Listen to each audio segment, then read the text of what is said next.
ক্ষমতার শক্তিতে তারা জামাত ইসলামী লোকদের প্রতি আক্রমণ শুরু করেছে। বিএনপি নাম বলতে কোনো অসুবিধা নাই। এই বিএনপি আমাদের মা বোন থেকে রাস্তাঘাটে হেনস্থা করেছে, এমনকি বোরখা কেড়ে নিয়েছে, আবার তার নারীবাদী বলে নিজেদেরকে দাবি করে। আমাদের অনেক ভাই থেকে ভোটের কাজ করতে বাধা দেওয়া হয়েছে।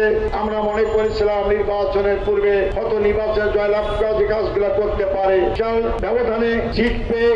আজকে তারা ক্ষমতায় মতমত্ত হয়ে গেছে, ক্ষমতার শক্তিতে তারা জামাত ইসলামী লোকদের প্রতি আক্রমণ শুরু করেছে। আমরা স্পষ্ট বলতে চাই, আপনারা জামাত ইসলামীকে আওয়ামী লীগের 16 বছরে দেখেছেন। আমিও ফাঁসি আসামি ছিলাম। জামাতের লোকেরা কাউকে ভয় পায় না, সাহসিকার সাথে ময়দান মোকাবেলা করতে পারে।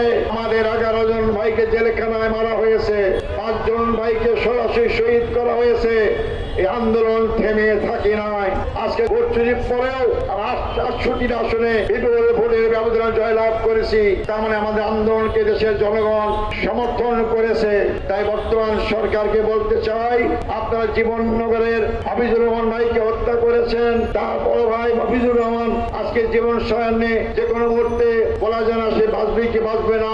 এই হত্যাকাণ্ডের পিছনে যারাই জড়িত থাক অবিলম্বে গ্রেপ্তার করুন এবং আইনি আওতায় নিয়ে আসুন। রাজপথে নামলে কিন্তু নিস্তার পাবেন না। জামাত ইসলামীর আমির ডাক্তার শফিকুর রহমান বলেছেন, নির্বাচন মেনে নেওয়ার সাথে সাথে আমরা অতীতের মতো বিরোধী দলের ভূমিকা পালন করব না। আমরা ইতিবাচক পালন করতে চাই। আমরা সরকারের ভালো কাজের প্রশংসা করব, অন্যায়ের প্রতিবাদ করব, জনগণকে সাথে নিয়ে রাজপথে এবং সংসদে।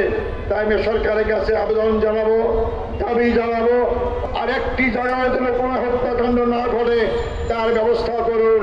নাইলে জনগণ রাজপথে নামতে বাধ্য হলে আপনারা আমাদেরকে দোষ দিতে পারবেন না।